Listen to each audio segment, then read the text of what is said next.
কথার ফাঁকে ফাঁকে আমি দাঁড়াই কথা বলার জন্য। তখন আবু তাহের বর্ধমানী বলছেন, এই ছেলে তুমি বসো।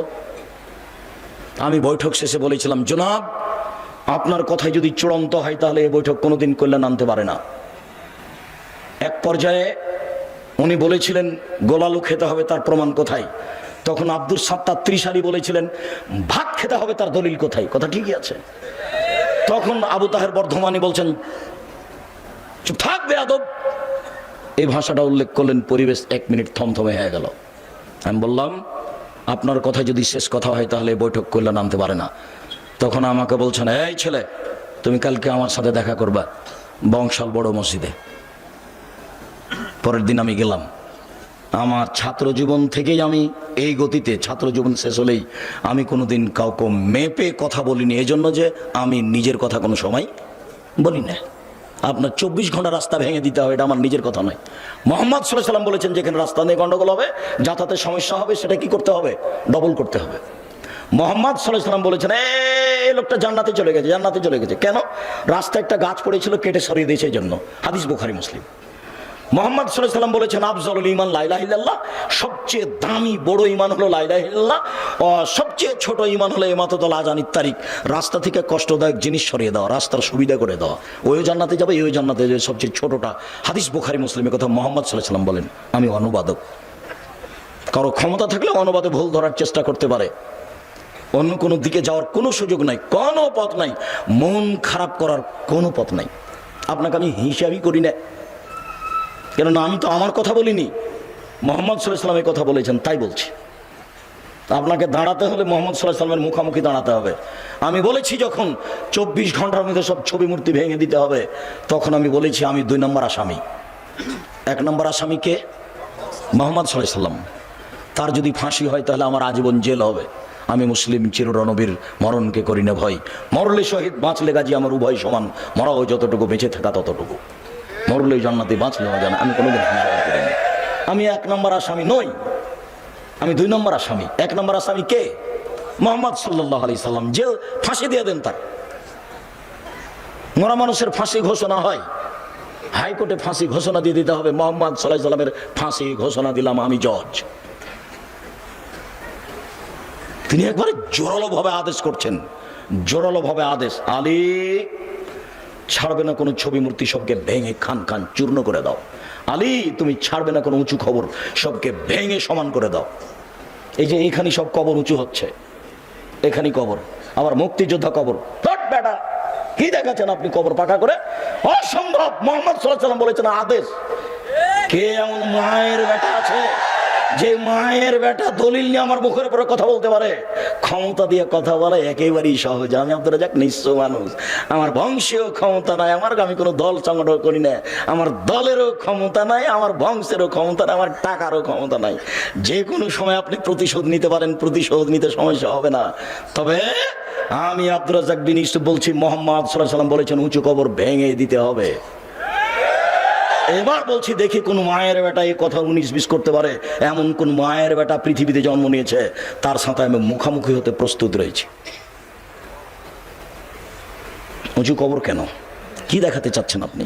কি বলতে চাচ্ছেন আপনি? সম্মানিত দিনী ভাই বোন, আপনার কথার কারণে আমি কথাগুলি বলে ফেললাম, যদিচ আমি জোরে কথা বলতে চাচ্ছি না। আপনাকে আমি অনেক ভালোবাসি। আমি আপনার কাছে যেটা চেয়েছি সেটা হচ্ছে আপনি জামিয়া সালাফিয়ার জন্য দোয়া করবেন। আমার মনে বড় স্বাদ, এদেশের মাটিতে আমি উন্নত মানের প্রতিষ্ঠান গড়বই গড়ব ইনশাআল্লাহ। জামিয়া সালাফিয়ার ডাঙ্গিপাড়া পবারাজ্জাই প্রায় 20 বিঘা জমির উপরে, এত বড় এরিয়া নেই এদেশে, কোনো প্রতিষ্ঠান নাই, এ দেশে নাই। জামিয়া সালাফিয়ার ডাঙ্গিপাড়া পবারাজ্জাইয়ের মসজিদটার জমি হচ্ছে 90%। 3000 মুসাল্লি একসাথে সালাত আদায় করতে পারবে। 1 তালা কমপ্লিট হয়ে গেছে, প্রায় কমপ্লিট, 2 তালার কাজ আরম্ভ হয়েছে। এখানেও আরম্ভ করতাম 3 বছর আগে, জমি ঠিক হয় না, মানে জমি ঠিক করতে পারি না আজ পর্যন্ত। একজন রাজি হলে আরেকজন হয় না, আরেকজন রাজি হলে আরেকজন হয় না। হাটাববির হাটাবর লোককে বলেছি, আগামীকাল যদি জমি ঠিক হয়ে যায়, পরের দিন আমি কাজ আরম্ভ করবো ইনশাআল্লাহ। আজকে যারা আছে হাঁটাবো বিরাটা বলুক যে আসেন কোথা থেকে জমি নেবেন নেন, যদি কালকে ঠিক করতে পারে পরের দিন আমি কাজ শুরু করবো ইনশাল্লাহ। আমি প্রস্তুত আছি, কাজ কিভাবে হবে আমি জানি না।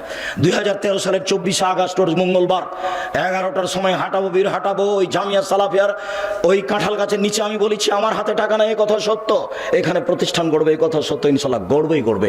65 বছর থেকে ওই সব জমি পড়ে আছে, 65 বছর থেকে। ওই জমিটা সমতল করতে, মোটামুটি সমতল করতে এখনো পারিনি। প্রায় 15 থেকে 16 লক্ষ টাকা খরচ আছে জামিয়া সালাফিয়ার, এখনো সমতল হয়নি। মোটামুটি যা হয়েছে তা একবার দেখে আসেন। গাজীপুরের এই একালার মাটি একটা নিচু একটা এরকম উঁচু, বড় বেমানান, তাকে ঠিক করতে এত টাকা খরচে, আপনি দেখে আসেন একটু। আমি আপনাকে দেখতে অনুরোধ করেছি আর দোয়া করতে অনুরোধ করেছি, টাকা দিতে অনুরোধ করিনি। টাকা ওপরে আছে, ও যার টাকা নেবে তাকে পাঠিয়ে দেবে ওখানে। আপনি মনে করছেন এমনি এত বড় প্রতিষ্ঠান চলছে, 535 জন অসহায় ছেলে মেয়ে থাকে, তার 115 জন শুধু এতিম, আমি টাকা দিই? আমি একদিনের টাকা দিতে পারবো না, এক সন্ধ্যার। আমি তো ভিক্ষা করে বাড়ি, মানুষের বাড়ি বাড়ি। কারোর কাছে 500টা 1000 টাকা নিতে আমাকে 10 বার মোবাইল করা লাগে, 20 বার বারে, 50 বার লাগে। ভিক্ষা করে প্রতিষ্ঠান চালাই, নিঃস্ব, কোনো নির্ধারিত মানুষ নাই এর নিচে, চলবে ইনশাল্লাহ। 2016 সালের 17 ফেব্রুয়ারি রোজ বুধবার বিকেল 4:30-5টার সময় জামিয়া সালাফিয়া ডাঙ্গিপাড়া পবা রাজশাহী, ওইখানে বলেছিলাম আমার হাতে টাকা নেই, এ কথা সত্য, এখানে প্রতিষ্ঠান গড়বে, এ কথা সত্য, ইনশাল্লাহ গড়বেই গড়বে। কয়েক কোটি টাকার জমি ওখানেও কিনা আছে, কয়েক কোটি টাকার জমি এখানেও কিনা আছে। ওখানে 1300 মানুষের ছেলেদের অংশে রান্না হয়, আর মেয়েদের অংশে 700-750 মহিলার রান্না হয়। তার 715 জন শুধু খালি মেয়ে। 3টে করে গার্ড আছে ওখানে, 6 জন গার্ডের, এখানে 2 জন গার্ড আছে। আপনি সহজে এমনি ঢুকতে পারবেন না, এখানে যান, এখন যান, দেখে আসেন, আপনি এমনি ঢুকতে পারবেন না। কোনোদিন তো দেখারও আপনার সাথ জাগে না। কথাটা বলেই রাখি, এদেশের শীর্ষস্থানীয় আলেম ওলামা বক্তব্য দিবেন এই মার্চের 5-6, বৃহস্পতিবার শুক্রবার, সামনের বৃহস্পতিবার শুক্রবারের পরের বৃহস্পতিবার শুক্রবার। আপনি মুরব্বী মানুষ, আপনাকে আমি অনুরোধ জানাচ্ছি, আপনি ওখানে যাবেন। দেশের শীর্ষস্থানীয় বড় বড় আলেম ওলামা কথা বলবেন। আকরামুজ্জামান বিন আব্দুল সালাম তার মধ্যে একজন। আমি এখানে যেটা বারবার বলতে চাচ্ছি সেটা, আমি আপনার দোয়ার ভিখারি। খালি আপনি বলবেন আল্লাহ, আব্দুর রাজাক সাহেব যে কাজ করছে এটা তুমি কবুল করো।